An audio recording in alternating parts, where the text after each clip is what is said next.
What's up, everybody? Welcome back to the Barefoot Garage. It's rainy outside, can't do anything with the 914, and we're still waiting on some engine parts for the Type 1. Hopefully have another video on that soon, but today it's time to work on the Suzuki. So we're going to go ahead and tear this thing the rest of the way down, tank off, chain off, wheels off, new tires are going to be here soon. Maybe go ahead and change the bars out, get the battery out. We're going to pull the fenders off and take a look underneath them. They have a little bit of rust on the bottom side. I'm not getting them re-chrome because I really want this bike to look the way it did. And so I may take it off, do a little rust converter, maybe bed liner, and then spray it silver or something. So it looks right, but it's protected from any future issues. So we're going to try and use the transmission jack and lift up the bike here. I've already got the pipe off, so hopefully that will do that well. So I can go ahead and pop the wheels off, pop the fenders off, just go ahead and tear it all the way out, and then we will get going. The parts are back from the machine shop, so we'll take a look at those items. Unfortunately, my main bike part source, Bike Bandit, one of the gaskets, the base gasket for the cylinder, is on delay. So I don't know if I'm going to have to cancel that one. It's been on delay for about 3 weeks now. I think things are moving, but it's hard to get an order status. Just in these times, parts are just slow coming in. So if that doesn't happen, we'll find somewhere else. We'll improvise. The old one is not reusable, so we're going to have to find one eventually. So we may end up having to wait to send the tank out, get the rubber on, get the seat on, have everything ready, and do the cylinder last. So let's take a look at the engine parts that came. I'll show you what we're going to do on the bike, and then we'll get to it. All right. Got a couple of new parts here on the bench. We'll take a look at what we've got. Have some more stuff coming in this week. You guys have already seen the Weisco piston that we've got. The cylinder, it's hard to show you guys this, but has been bored. They pulled the studs out. It looks awesome. So that is going to run considerably better. New set of chromies. Handlebars, they're a little lower rise, but I don't think that's going to be a big deal. New rim strips, and one of the two tubes has come. And the reason we need new handlebars is because I did never have in the past any good grip glue. When I was riding this thing in high school, I hit a bump and the handlebars turned and the left side clutch side grip was not glued well. It slid off the end of the handlebars, so did my hand, and over the bars I went and I tweaked the original set. So you can see I do have a pretty correct set of bars on here, but they have the slightest tweak and it drives me crazy. So I do have the original set. I will keep these and I will put those new ones on there. So let's take a look at what's going on with the bike. All right, so we're gonna start up here with the tank.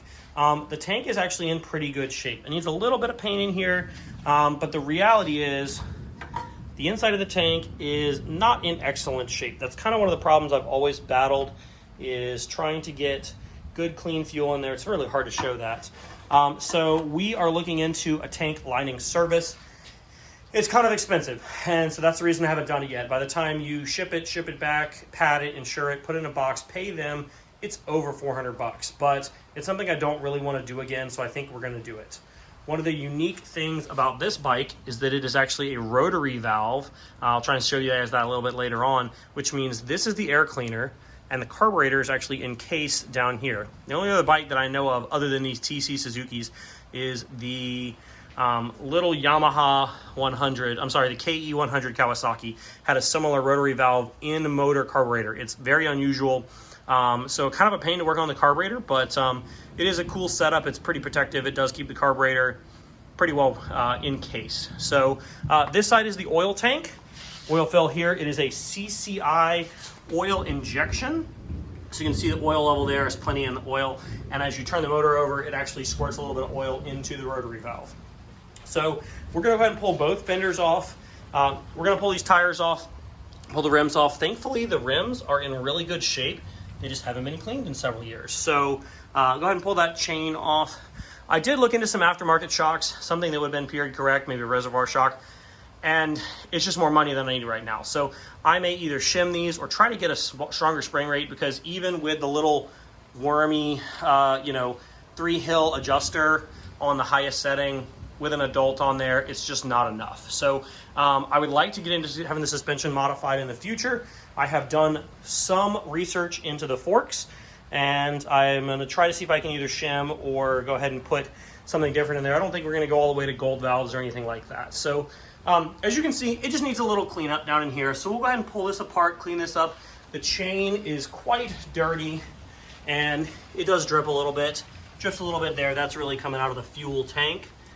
So we're gonna get this thing jacked up. I'm hopeful that it will sit on this cradle right here, and we'll be able to get it going. So chain off, chain guard off, fenders off, wheels off, tank off.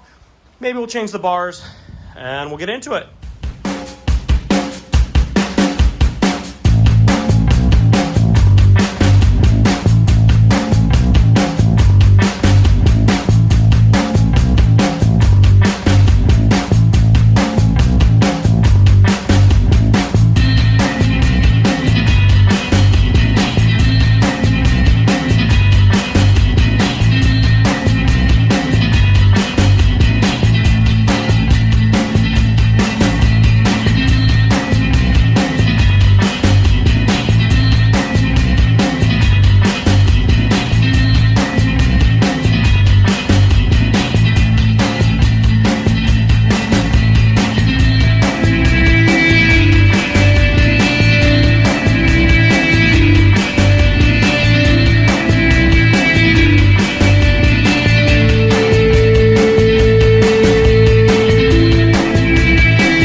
All right, quick update.